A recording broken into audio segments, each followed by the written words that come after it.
وعلى آله وصحبه ومن تبعهم بإحسان إلى يوم الدين. قال الله تعالى: يا أيها الذين آمنوا اتقوا الله حق تقاته ولا تموتن إلا وأنتم مسلمون. قال صلى الله عليه وسلم: فإن أصدق الحديث كتاب الله وخير الهدى هدى محمد صلى الله عليه وسلم وشر الأمور محدثاتها وكل محدثة بدعة وكل بدعة ضلالة وكل ضلالة في النار. Jemaah yang dimuliakan Allah Subhanahu wa taala. Alhamdulillah, kita bersyukur kepada Allah Subhanahu wa taala atas segala limpahan rahmatnya serta karunia-Nya sehingga kita dapat berkumpul dan berjumpa kembali di tempat yang mulia insyaallah taala. Salawat dan salam semoga tetap tercurahkan kepada Nabi yang mulia Muhammad sallallahu alaihi wasallam, kepada para sahabatnya, keluarganya, para tabi'in dan tabi'in dan orang-orang yang senantiasa memegang teguh Al-Quran dan Sunnah serta menjalankannya sampai hari kiamat kelak. Bapak, Ibu, Bapak yang dirahmati Allah Subhanahu wa taala, insyaallah kita akan lanjutkan kajian kita masih dalam membaca kitab Tawdihul Ahkam min Bulughil Maram. Kita telah sampai pada hadis nomor 35 dalam kitab Bulughul Maram. Kita gunakan syarah Tawdihul Ahkam yang dikarang oleh Syekh Syekh Abdullah ibn Abdurrahman Al-Bassam rahimahullah ta'ala, dengan mensyarah kitab Bulughul Maram yang ditulis oleh Al-Imam Ibnu Hajar Al-Asqalani rahimahullah ta'ala. Hadis-hadis tentang hukum.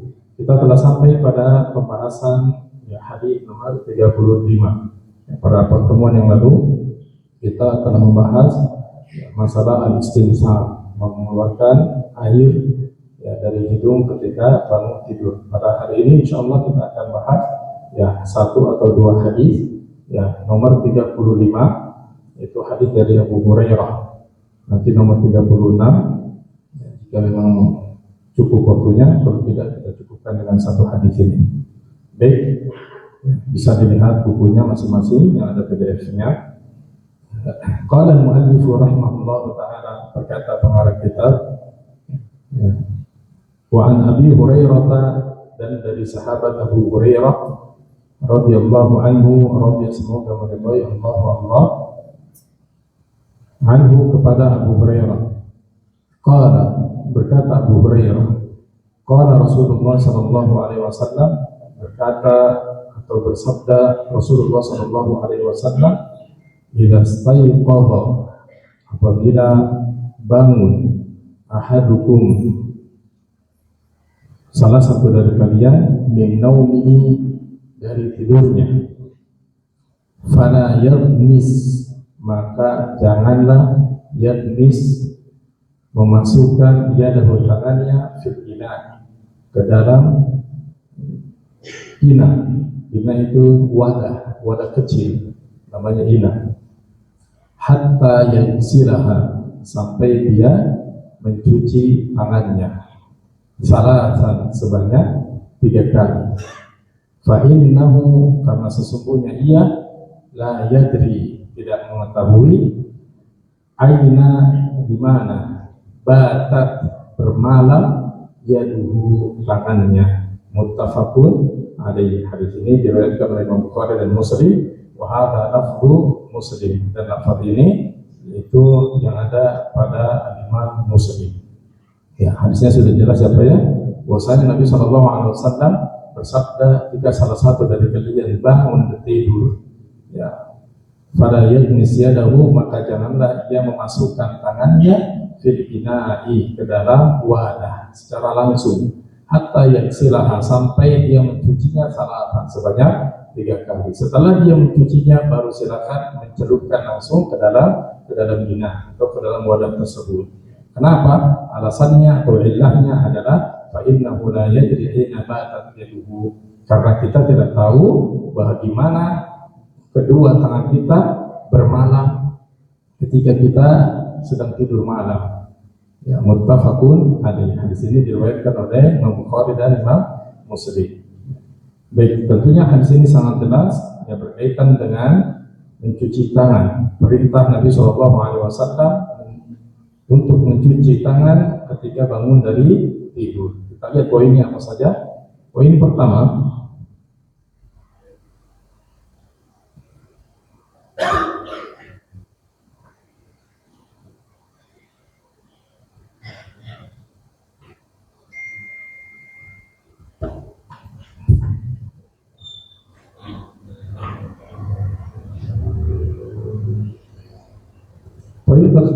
wujubu ghuslil yadaini ba'da qiyam min naumil lail. Ya, secara zahir hadis ini memberikan ya faedah tentang wajibnya mencuci kedua tangan ba'da qiyam min naumil lail, setelah bangun dari tidur malam. Secara zahir ya, salah sama ini sebanyak 3 kali. Fala fil ghusla wa dal ghuslatan, tidak cukup mencuci 1 kali atau 2 kali cucian ya. Harus mencuci 3 kali. Ini secara zahir wajib. Nanti hukum terakhirnya tidak wajib, Pak, dia mustahab, nanti akan disebutkan. Tapi secara zahir ya, hukumnya adalah wajib, karena situ ada perintah, dan perintah ya, hukum asalnya adalah wajib sampai ada sesuatu yang membatalkan kewajiban tersebut. Fala takfil ghuslatu walal ghuslatan, ya, tidak cukup dengan mencuci 1 kali atau 2 kali. Kata Nabi sallallahu alaihi wasallam, hatta yaghsilaha thalathan. Fala yaghmis yadahu fil ina hatta yaghsilaha thalathan. Jangan dia memasukkan tangannya ke dalam wadah ya untuk berwudu ya, sampai dia mencucinya sebanyak 3 kali. Wal yad 'inda al-itlaq yuradu biha al-kaff faqat. Kata-kata atau kalimat yad, kalimat tangan dalam bahasa Arab, pada yad misyadahu, maka janganlah dia masukkan tangannya. Yang disebut dengan tangan secara mutlak itu adalah al-kaf. Apa itu al-kaf? Telapak tangan yang luar dan dalam. Ini namanya yad. Ini namanya yad. Ya, jika ada kalimat yad dalam Al-Quran atau dalam hadis yang tidak ada keterangan sampai mananya, maka yang dimaksud adalah ya, kedua telapak tangan. Yuradu biha al-kaf faqat. Maka di sini ketika bangun tidur ya kita diperintahkan untuk mencuci tangan, yaitu telapak tangan, tidak sampai ke siku, tidak perlu sampai ke siku. Fala yadkhulu fiha dhira'. Maka siku di sini lengan itu tidak termasuk ya dicuci. Kenapa? Karena kalimatnya ya. Wa hadha huwa madhhabul Imam Ahmad. Inilah pendapatnya madhab Imam Ahmad wal jumhur, dan kebanyakan atau mayoritas ulama ya, wal jumhur ala annahu mustahab ya, sedangkan jumhur yaitu memberikan ya pendapat tidak wajib tetapi mustahab. Sedangkan Imam Ahmad ya memberikan pendapat tentang wajibnya mencuci tangan. Fala yadkhulu fi hadhira wa hadha wa madhhabul Imam Ahmad wal jumhur ala annahu mustahab. Kemudian yang selanjutnya ya, yaitu adalah tangan. Ya, setiap kalimat tangan dalam Al-Quran dan hadis, maka yang dimaksud adalah apa? Yang dimaksud adalah kedua telapak tangan. Maka perselisihan cara bertayamum sampai pergelangan atau sampai siku, perselisihannya ada di kalimat tangan. Ya. Untuk mentafsirkan tangan sampai pergelangan, para ulama memberikan dalil tentang tangan ketika berwudu dan tangan ketika mencuri. Ketika berwudu, Allah Subhanahu wa taala faghsilu wujuhakum wa aydiyakum ilal marafiq. Cucilah wajah kalian dan tangan kalian sampai ke siku. Ada tambahan ila, sampai al-marafiq siku. Ya, pada ayat yang lain Allah Subhanahu wa taala ya, berbicara tentang pencuri, as-sariq was-sariq wa tufaqqu aydiyahuma. Pencuri laki-laki dan pencuri wanita, maka potonglah tangannya. Ya, ada kalimat tangan. Nah, para ulama melihat apa yang dilakukan oleh Nabi Shallallahu Alaihi Wasallam, ternyata Nabi Shallallahu Alaihi Wasallam memotong tangan-tangan pencuri ya pada zamannya sampai pergelangan, tidak sampai siku. Ya, ini menafsirkan kata-kata tangan ya, kalau tidak ada tambahan ilal marafiq sampai ke siku, ya maka yang dimaksud adalah pergelangan. Maka dalam hadis ini Imam Ahmad juga beliau menerangkan yang dimaksud dengan mencuci tangan adalah mencuci ya telapak tangan, karena tidak ada keterangan sampai ke situ. Begitu juga tayamum, faksilu wa in kuntum marda aw ala safarin aw jaa ahadun minkum min al-ghaibi aw lamastum an-nisa falam tajidu ma'an. Ketika kalian tidak mendapatkan air, fatayammamu sa'idan thayyiban, maka hendaklah kalian bertayamum ya dengan tanah yang baik. Famsahu biwujuhikum falam tajidu ma'an fatayammamu sa'idan thayyiban famsahu biwujuhikum wa aydiyakum min. Maka usaplah muka kemudian tangan. Ya, tangan di sini tidak ada kata-kata ilal marafiq, ya, bertayamum. Maka tangan dalam Al-Quran dan dalam hadis tidak ada tambahan, maka maksudnya adalah pergelangan. Ini poin yang pertama. Kemudian yang kedua, qayyadnahu binaumil lail. Kami terangkan bahwa di sini bangun tidur adalah bangun tidur malam. Ya, kenapa? Karena Nabi SAW mengatakan fa'innahu la yadri aina batat yaduhu. Ya, karena kalian atau kita tidak mengetahui di mana tangan kita ketika batat, ketika bermalam.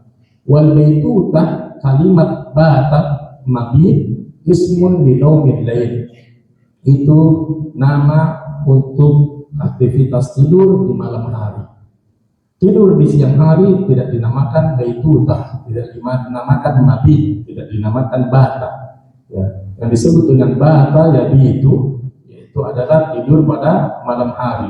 Nabi SAW mengatakan pada ayat nisyadahu fa in fil ina'i hatta yaksilaha thalatha fa innahu la yadri aina bata, di mana tangannya bermalam. Maka disunahkan mencuci tangan ketika bangun tidur malam.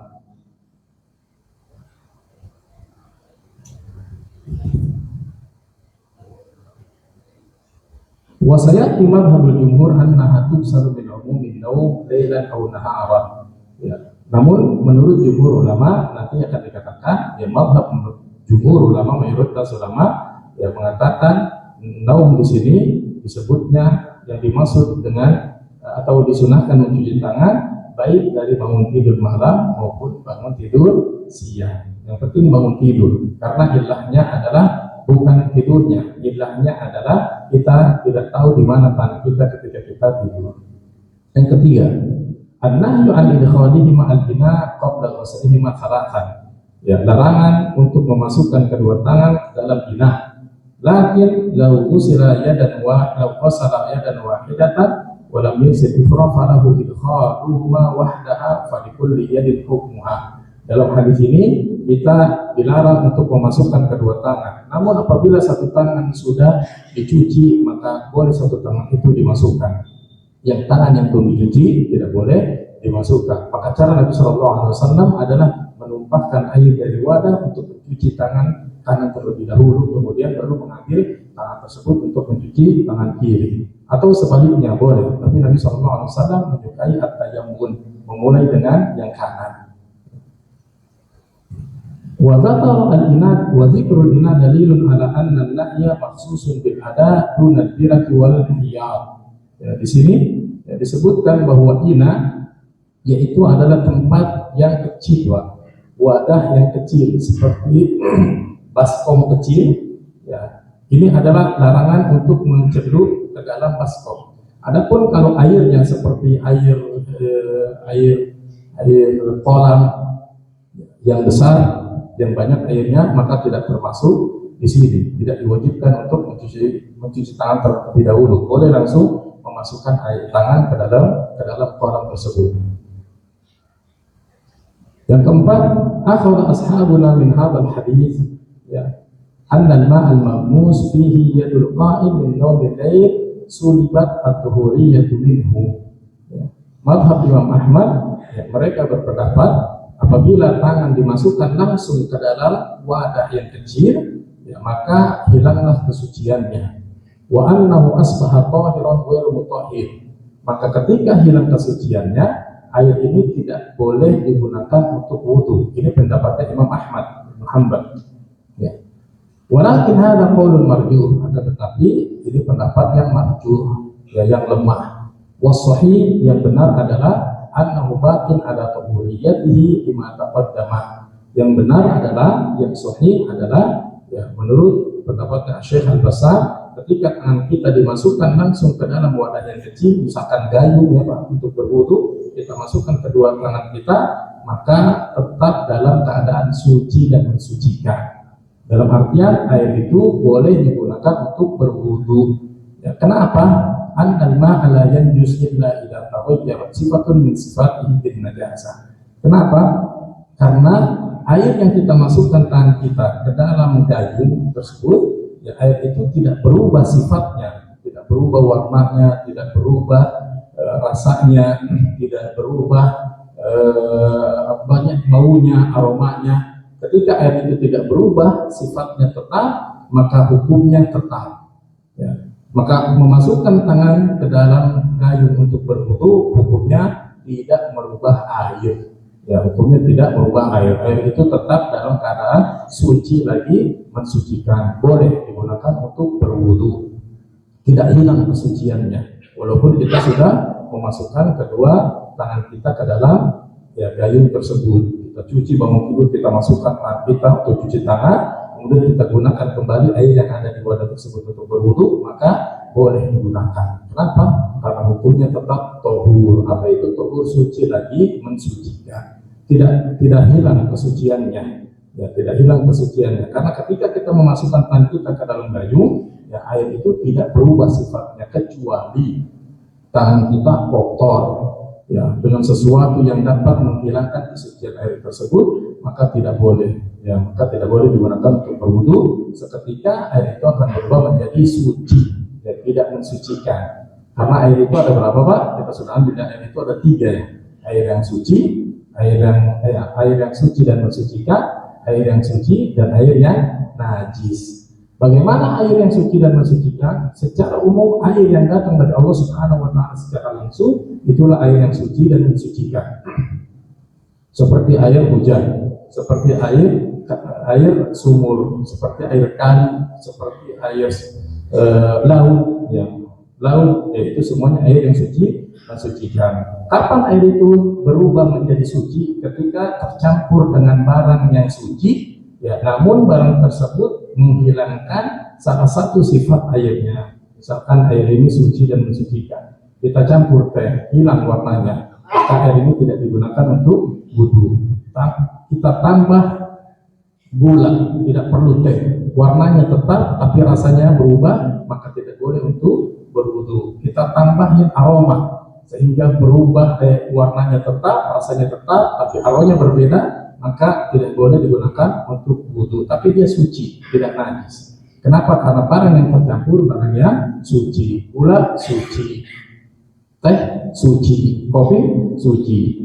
Ketika air ini, ya, berubah sifatnya dengan yang najis, maka berubahlah hukumnya menjadi air yang najis. Tidak boleh digunakan dan tersentuh pun kita harus mencuci tangan kita. Nah, di sini seseorang yang bangun tidur dan diperintahkan untuk mencuci tangannya, kemudian dia masukkan ke dalam wadah tersebut, kira-kira berubah tidak Pak? Warnanya, rasanya, atau aromanya? Tidak ya. Kalau kita coba tidak berubah, maka kesucian air tersebut tidak berubah. Boleh digunakan untuk berwudu, namanya air yang suci dan mensucikan, atau air at-tahur.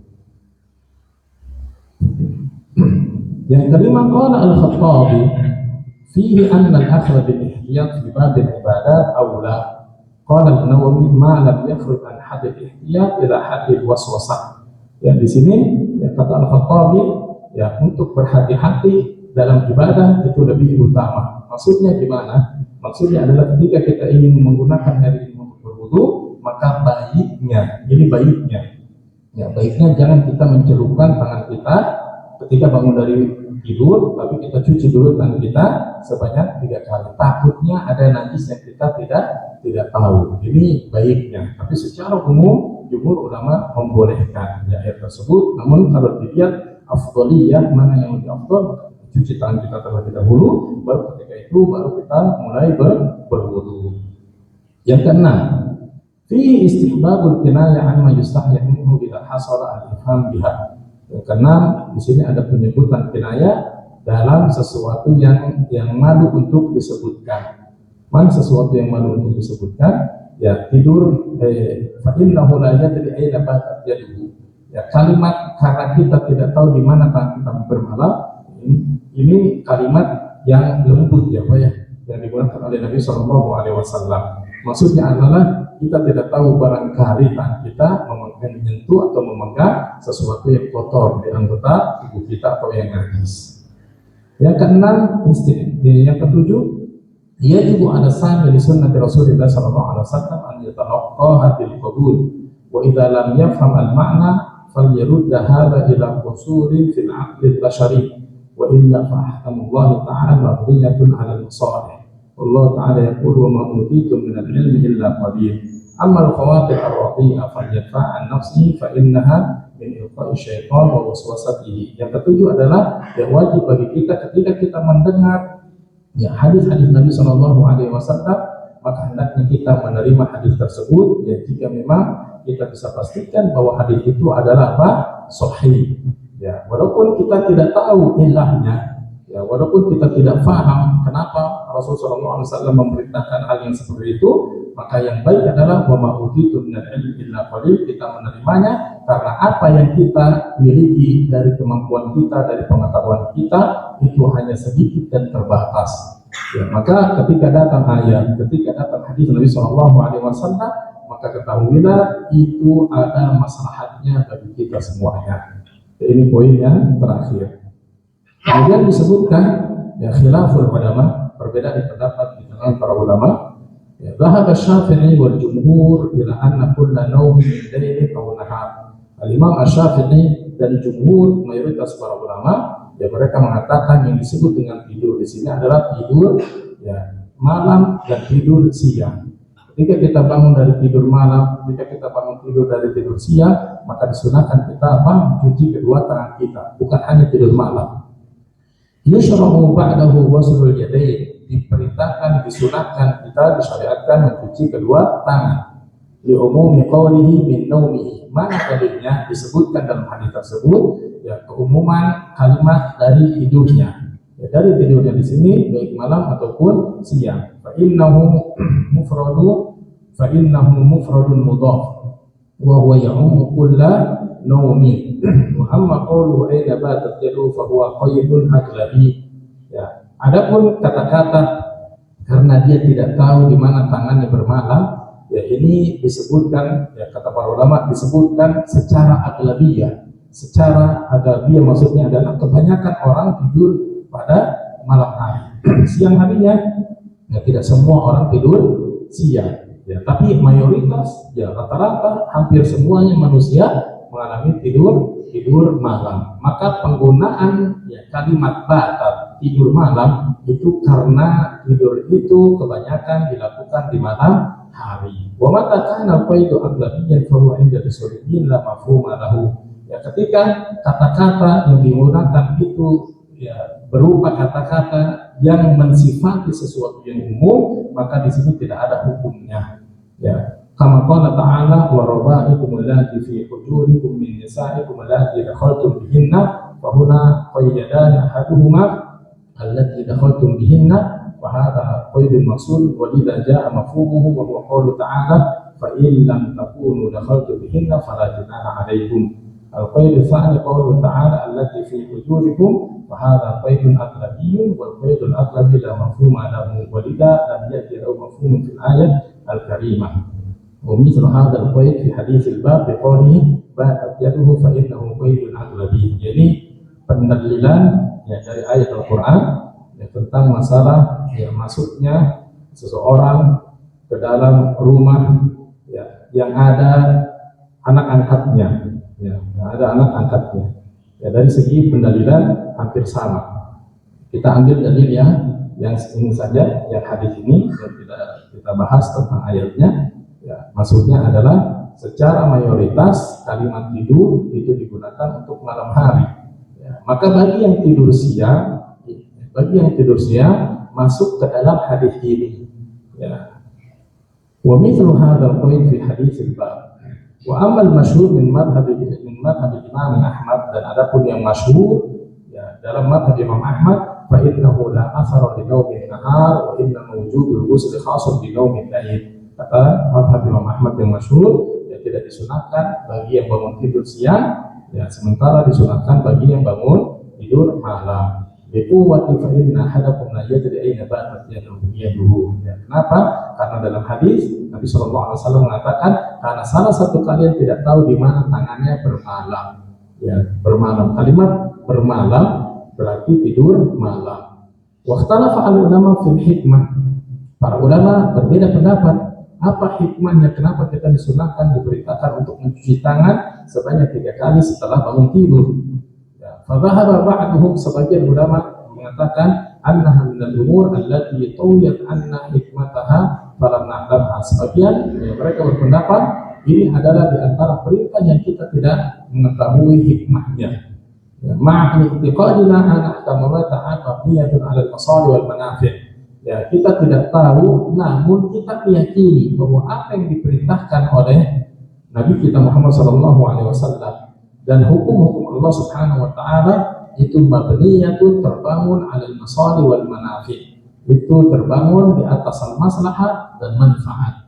Wa anna qawla Nabi SAW la yadri aina batat yaduhu yushiru ila hadha al-khafaf al-'illah. Ya, sedangkan perkataan Nabi Shallallahu Alaihi Wasallam karena salah satu dari kalian tidak mengetahui di mana tangannya bermalam, ini menunjukkan bahwa di situ ada hikmah yang tersembunyi, ya, tidak dikatakan secara langsung. Wabahuhum qala, sebagian ulama mereka mengatakan laha illatun mudraka mahsusah, ada ilahnya, ada hikmahnya, ya, bisa kita ketahui. Ya, mana wa insanu yaduhu ma'ahu halu naumihi. Wal insan yaduhu ma'ahu hala naumihi. Ya, seseorang itu tangannya ada pada keadaan tidurnya, maksudnya ada pada dirinya. Wa inna ma fihi isyaratun ila anna yadan na'im tajawwala fi badanihi bidun ihsas. Ya, kata para sebagian ulama, ya, seorang yang tidur itu tidak mengetahui di mana tangannya. Ya, di mana tangannya ketika dia tidur. Wa annaha qad talamasa amkina fi badanihi. Ya, tangan ini ya bisa jadi atau kadang menyentuh ya anggota tubuhnya dan yatim tathiruha bil ma, yang belum disucikan. Dalam artian ada najis di badan kita dan kita tidak mengetahuinya atau belum membersihkannya. Fa ta'allaqa bihan najasah. Maka ketika najis itu masih ada di badan kita, ditakutkan ketika kita tidur tersentuh oleh tangan kita. Nah, ketika tangan kita tersentuh najis, ya takutnya ya air yang kita celupkan, ya tangan kita yang kita celupkan ke air tersebut itu ada apa? Bisa ada najisnya. Maka baiknya mencucinya terlebih dahulu. Amma Syekhul Islam Ibnu Taimiyah, adapun menurut Syekhul Islam Ibnu Taimiyah rahimahullah taala fayaqul inna masyru'iyyata ghuslil yadain wa mulamasatu syaitan lahuma. Ya, kata Syekhul Islam Ibnu Taimiyah, kenapa kita disyariatkan mencuci tangan? Ya karena di situ ada campur tangan syaitan. Ya, ketika tidur, ya tangan kita ya itu diganggu oleh syaitan. Mulamasah maksudnya ada sentuhan syaitan. Ya, tangan kita disentuh oleh syaitan. Ini kata Syekhul Islam Ibnu Taimiyah. Ya, ternyata hadis ini dibahas oleh para ulama, ya Pak ya. Ya, termasuk Imam Ahmad, termasuk Syekhul Islam Ibnu Taimiyah, dan termasuk bapak-bapak sekalian, ya, Masya Allah. Ya, seperti yang dibahas oleh Syekhul Islam Ibnu Taimiyah. Wa yadullu ala dzalika ta'lil fa inna ahadakum la yadri aina batat. Ya, mana dalilnya? Ya, dalilnya kata Syekhul Islam karena kita tidak mengetahui di mana tangan kita bermalam. Ya, jadi di situ ada campur tangan syaitan. Fil hadits wa mithluhu jaa fil hadits alladhi qabla fa inna syaitan yabitu ala khayshumihi. Ya, pada hadis yang sebelumnya kita diperintahkan untuk apa? Untuk beristinfar, memasukkan air ke dalam hidung dan beristinfar mengeluarkannya. Ya, kenapa? Apa ilahnya? Karena di situ tempat tinggalnya apa? Syaitan. Nah, hadis yang selanjutnya setelah hadis itu kata Syekhul Islam Ibnu Taimiyah, di sini disebutkan ya setelah hadis itu ya bahwa tangan ini disunahkan juga atau diperintahkan untuk dicuci. Ya, kenapa? Ya karena di situ ada sentuhan syaitan. Allah Taala a'lam wa hadza ta'lilun mar'iyyun maqbul. Ya, illah ini atau hikmah ini yang dibawakan oleh Syekhul Islam Ibnu Taimiyah merupakan illah atau sebab yang bisa diterima.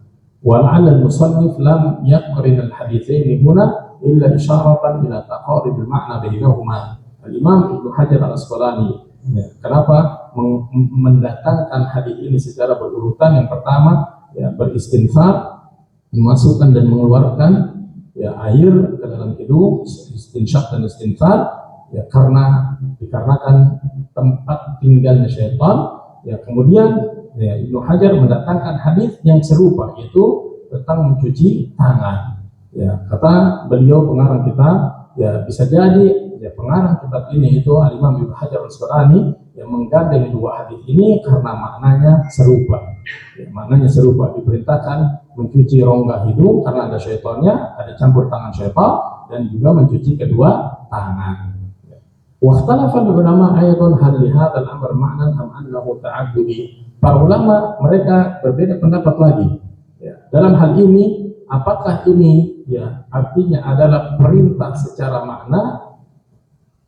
Hal li hadzal amr ma'nan am annahu ta'abbudi. Apakah perintah ini ada maknanya atau dia ta'abbudi? Ta'abbudi maksudnya adalah selama itu perintah wajib bagi kita untuk mengikutinya. Warrajih min qaulil ulama annahu ma'qulun. Yang rajih dari pendapat para ulama bahwa mencuci tangan adalah sesuatu yang ma'qul. Sesuatu yang ma'qul adalah sesuatu yang bisa kita indra. Kita ketahui fa innahu la yadri aina batat yadihi. Mana dalilnya? Dalilnya adalah karena kita tidak mengetahui di mana tangan kita tinggal ketika kita bermalam atau tidur malam. Wa mimman yara anna al-amru fiha ta'abbud al-Maliki wal Hanabilah. Sedangkan menurut mazhab Maliki dan Hambali ini adalah amrun ta'abbudi. Apa amrun ta'abbudi? Ya sudah, ketika bangun tidur cuci saja tangan, situ ada pahalanya. Tanpa kita berpikir di mana tangan kita. Atau tanpa misal pokoknya tangan kita ikat ini, enggak kemana-mana. Saya tahu tangan saya di mana. Itu pun disunahkan untuk dicuci. Walaupun kita tahu tangan kita di sini, tetap diperintahkan, disunahkan untuk dicuci ketika bangun tidur. Saya tahu nggak kemana-mana, ada di sini tangan saya nih, saya ikat tidur. Tetap kata Imam Malik dan Imam Ahmad, tetap disunahkan untuk dicuci. Karena apa? Karena perintah untuk mencuci merupakan perintah ta'abbudi, perintah yang ada pahalanya. Di situ ada pahalanya dan bukan sekedar ilahnya saja. Wallahu ta'ala a'lam. Selesai satu hadis, Pak. Nambah, Pak? Atau pertanyaan dulu, kalau ada pertanyaan kami persilahkan. Silakan, Pak. Waalaikumsalam. Gimana, Pak? Maaf, Pak. Ketika kita masukkan airnya tetap menjadi tohur. Iya. Apa air tersebut tidak berubah menjadi mustakmal? Iya, Masya Allah, ini air mustakmal ya. Air mustakmal itu pembahasannya sangat kuat di mazhab Syafi'i tentang air mustakmal. Jadi air mustakmal adalah air yang sudah dipakai. Ulama berbeda pendapat tentang air yang sudah digunakan. Mustakmal artinya sudah digunakan. Ini air kita gunakan, kita tadangi ini yang jatuh nih, bukan yang di sininya ini bukan sisa ini, tapi yang sudah kita gunakan. Itu air mustakmal. Ini kita pakai buat wudu, sisa kita pakainya ini ditadangi lagi. Yang ini bolehnya kita pakai. Di sini ada perbedaan para ulama. Namun jumhur ulama mengatakan boleh. Tetap dia suci dan mensucikan. Apa dalilnya? Dalilnya adalah Nabi SAW pernah berwudu dengan fadli Maimunah. Beliau pernah berwudu dengan sisa air Maimunah, istrinya, yang sudah digunakan. Kemudian yang kedua, Nabi SAW ketika berwudu, beliau mengambil air tersebut menggunakan tangannya dan mencelupkannya. Bukankah ketika tangan kita dicelupkan, berarti air yang di gelas ini pun disebut dengan air mustakmal, karena sudah digunakan, tersentuh dengan tangan kita. Namun tidak ada ulama yang mengatakan bahwa ini air mustakmal, air mustakmal yang barusan digunakan yang jatuh. Para ulama jumhur mengatakan tidak ada bedanya antara yang digunakan, yang di gelas, dan yang sudah jatuh. Dua-duanya sudah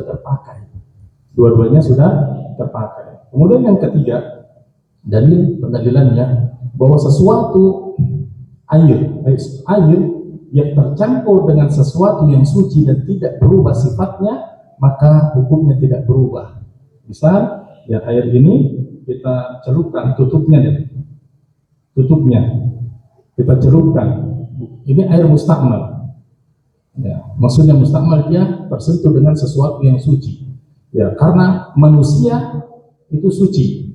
Ya, hayyan atau maitan, baik dalam keadaan hidup ataupun dalam keadaan wafat. Jenazah itu hukumnya suci, tidak najis, tidak seperti bangkai hewan. Bangkai hewan, hurrimat alaikumul maitatu wad damu.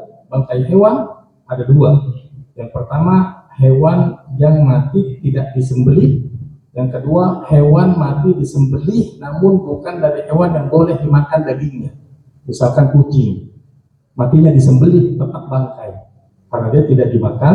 Nah, ini bangkai dia najis.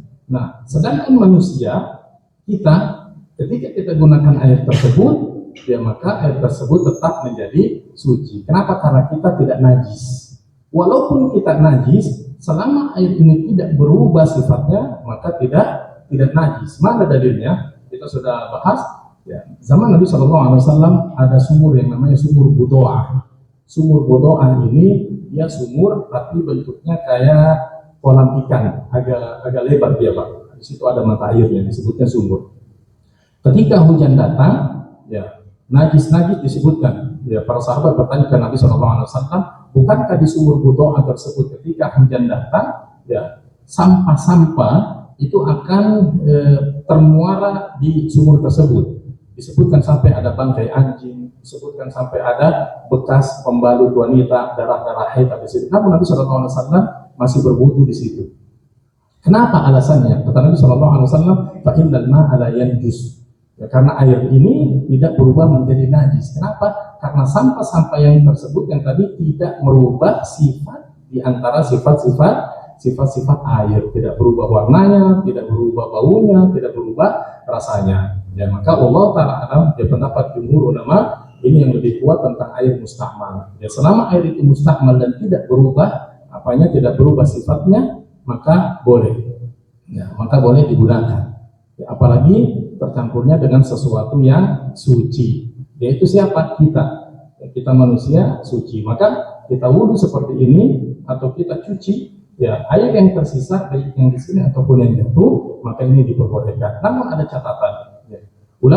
Para jumhur ulama yang membolehkan tentang menggunakan air yang terjatuh tadi, Pak, mustakmal yang sisa, itu catatannya jika tidak ada air boleh digunakan.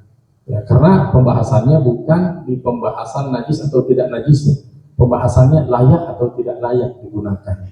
Itu dia suci dan mensucikan tetap, tapi layak atau tidak layak ada air yang lebih baik. Ya kita bayangkan kita mandi dengan sisa air mandi orang lain mandi di lantai 2 nggak pakai sabun, ya, dipadangin sama kita di bawah di lantai pertama, boleh nggak dipakai?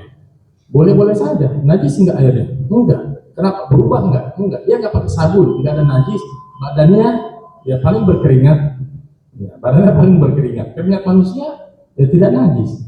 Airnya tetap masih warna begini. Kira-kira kalau kita tahu ini sisa air mandi nih, ya sisa air mandi di lantai 2, boleh nggak kita gunakan? Silakan.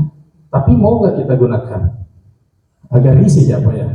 Walaupun kita udah pakai sebenarnya, pas dikasih tahu yang tadi air sisa saya mandi di atas nggak pakai sabun, baru ngerasa padahal tadi baik-baik aja. Sebelum tahu. Jadi wallahu ta'ala alam, ya jumhur berpendapat ya air tersebut tetap suci dan mensucikan. Ya. Ini hanya pendapat Imam Syafi'i dan itu untuk kehati-hatian. Allah ta'ala alam. Ya. Karena banyak dalil yang mengatakan bahwa Nabi SAW menggunakan air musta'mal. Cukup ya Pak ya? Ada pertanyaan lain Pak? Cukup. Berarti tidak ditambah nih. Tidak ditambah hadisnya. Ya, tidak mengapa. Satu hadis, masya Allah. Satu hadis per pekan Pak, ya satu hadis per pekan, ya